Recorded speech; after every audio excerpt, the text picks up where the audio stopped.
एक मिनिट ना आता मुंबईच्या फेरीवाल्यांचा प्रश्न आहे, मुंबईच्या आमदारांना बोलू दे ना. प्रत्येक माननीय अध्यक्ष महोदयांनी निर्देश दिल्यानंतर सरकारनं देखील गांभीर्यानं घेऊन याच्यामध्ये पिछेस देण्याचा निर्देश देतो असं मी सांगितलं. माझी फक्त विनंती एवढीच आहे की पथविक्रेत्यांच्या नावावर राजकारण कोणी करू नये. पथविक्रेते हे काय कुठच्या एकाच पक्षाचे नाहीत. मुंबईकरांना आवश्यक असलेले पथविक्रेते देखील त्याच्यामध्ये आहेत. जे अनैतिक उद्योग करत असतील ते बंद करण्याच्या संदर्भातली भूमिका ऑलरेडी प्रशासनाने घेतलेली आहे. नंतर प्रार्थनास्थळे, महाविद्यालय आणि दवाखाने याच्यापासून 100 मीटर काही नाही, आणि भाजी मंड्या आणि रेल्वे स्थानके. एक मिनिट अध्यक्ष महोदय मी प्रामाणिकपणानं सांगतोय, प्रामाणिकपणानं उत्तर देतोय. पण इथं पक्षीय राजकारण आणून मीच हे काम केलं असं दाखवण्याचा प्रयत्न कोणी करू नये. मी प्रामाणिकपणानं सांगतोय की आपण जो निर्देश दिलेला आहे त्या निर्देशाचं तंतोतंत पालन, म्हणजेच 2014ची पात्र असलेली जी यादी आहे त्याला तात्पुरत्या स्वरूपाचे पिचेस देण्याचे निर्देश शासन म्हणून आम्ही महानगरपालिकेला देऊ, हे मी अगोदरच सांगितलेलं आहे. ठीक आहे अध्यक्ष महाराज, या सदर फेरीवाल्यांच्या लक्षवेधीवरती बोलताना पहिली तर माजी मंत्री महोदयांनी दिलेल्या उत्तरावरती हरकत आहे. सर्वप्रथम हा फेरीवाल्यांचा जो प्रश्न आहे याच्यामध्ये 2 बाजू आहेत अध्यक्ष महाराज.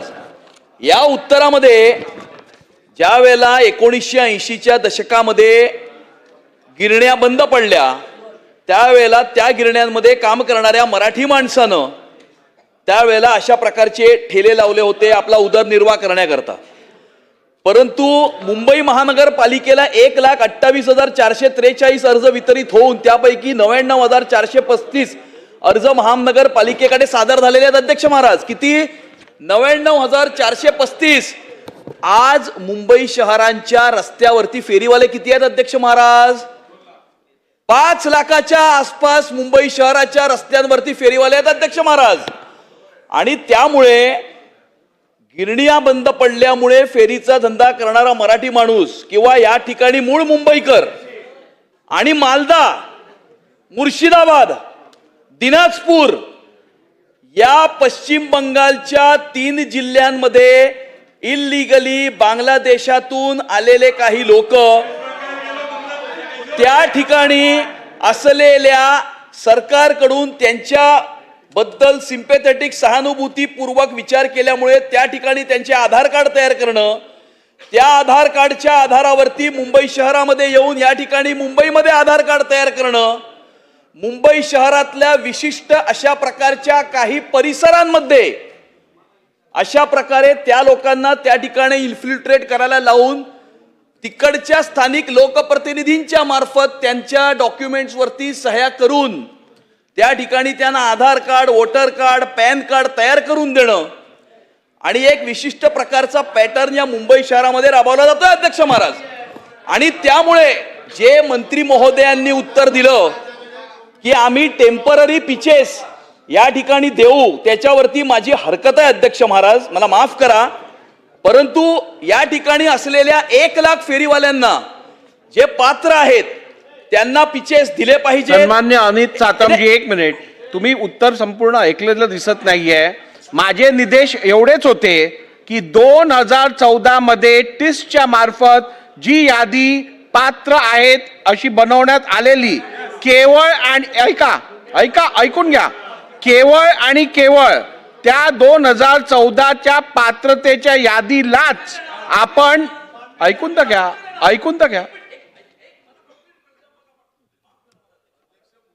असं आहे की हॉकिंग झोन डिमार्केट करणार कोण? तर town vending committee Hawking zone demarcate करणार. टाउन वेंडिंग कमिटीला त्या ठिकाणी ते हॉकिंग झोन डिमार्केट करण्याचे अधिकार आहेत. टाउन वेंडिंग कमिटी कॉन्स्टिट्यूट कोण करणार? त्याच्यावरनं तर ही भानगड आहे ना अध्यक्ष महाराज.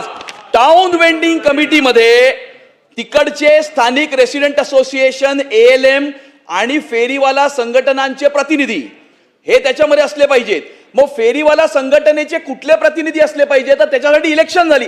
मला कंप्लीट करू द्या अध्यक्ष महाराज. एक तुम्ही विषय समजून घ्या. 1 मिनिट. तुम्ही विषय समजून घ्या. टाउन वेंडिंग कमिटी ही गठीत होऊ शकत नाही, कारण लिटिगेशन असल्यामुळे त्याच्यावरती पर्याय म्हणून ते सगळं सुटेस तोपर्यंत अहो ते महानगरपालिकेला ठरवायचं आहे, ते ह्या सभागृहात ठरू शकत नाही कुठे देणार ते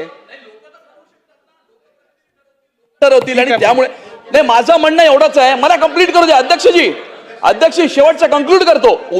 ओ मंत्री महोदय एक मिनिट, मंत्री महोदय एक मिनिट. जे पात्र फेरीवाले आहेत स्पेसिफिकच बोलतोय, आणि काय स्पेसिफिक आणि काय स्पेसिफिक आहे तुमच्याकडनं मला शिकायची आवश्यकता नाही. असं नको करू. अख्ख्या मुंबई शहराला मालवणी आणि मोहम्मद अली रोड नाही करायचंय. अख्ख्या मुंबई शहराला मालवणी आणि मोहम्मद अली रोड नाही करायचंय. मालवणी आणि मोहम्मद अली रोड करायचं नाही या मुंबई शहराला. एक विशिष्ट प्रकारचा पॅटर्न राबवतायत काही लोक या मुंबई शहरामध्ये. मालवणी पॅटर्न राबवतायत, मोहम्मद अली पॅटर्न राबवतायत. माझा प्रश्न एवढा आहे, प्रश्न विचारतो शेवटचा, विचारा की सरसकट अशा प्रकारे टेम्पररी पिचेस देण्यापेक्षा आपण ती प्रोसेस आहे, जो कोर्टामधला स्टे वेकेट करून घ्यायचा आहे तो कोर्टातला स्टे वेकेट करून द्यावा.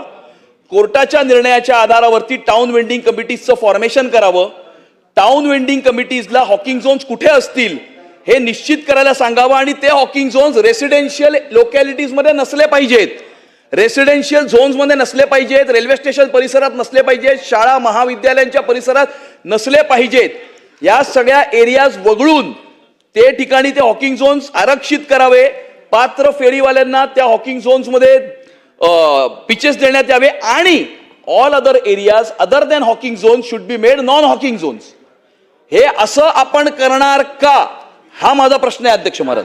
अध्यक्ष महोदय, सन्माननीय सदस्य अमित साटम साहेबांचा मी गैरसमज दूर करतो की 2004ला सर्वेक्षण जे झालं, थांबा जरा ऐकून घ्या. आता असं काय करतो, ऐका ना, 2014ला जे सर्वेक्षण झालं त्या सर्वेक्षणानुसार मी मगाशी एकदा जेव्हा सांगितलं तेव्हा सन्मान्य सदस्यांनी मला थांबवण्याचा प्रयत्न केला, ते पुन्हा एकदा परत रिपीट करतो की अमित साटम साहेबांचं जे म्हणणं आहे की प्रार्थना स्थळे, महाविद्यालय, दवाखाने, भाजी मंड्या आणि रेल्वे स्थानके यांना जो काही क्रायटेरिया 100 मीटर आणि 150 मीटरचा दिलेला आहे, हा सोडूनच तात्पुरत्या स्वरूपाची पिचेस आपल्याला का द्यावी लागणार आहेत, तर टाउन वेंडिंग कमिटी स्थापन करावी की करू नये या संदर्भामध्ये हायकोर्टामध्ये शेवटचं हिअरिंग झालेलं आहे.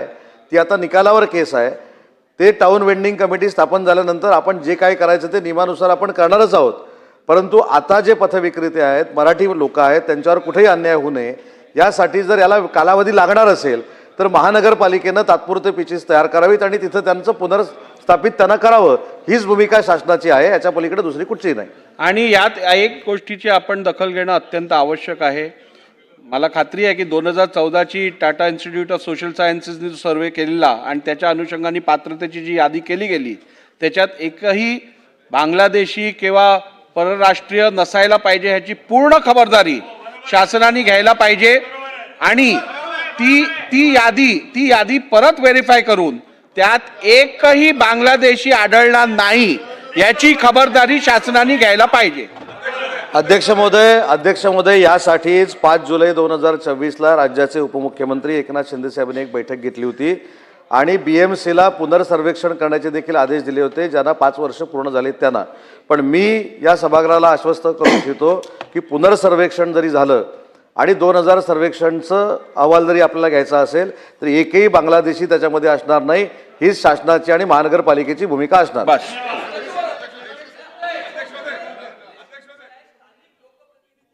रेसिडेंट असोसिएशनला विश्वासामध्ये घेऊनच ते हॉकिंग झोन्स डिमार्केट करावे. ठीक आहे.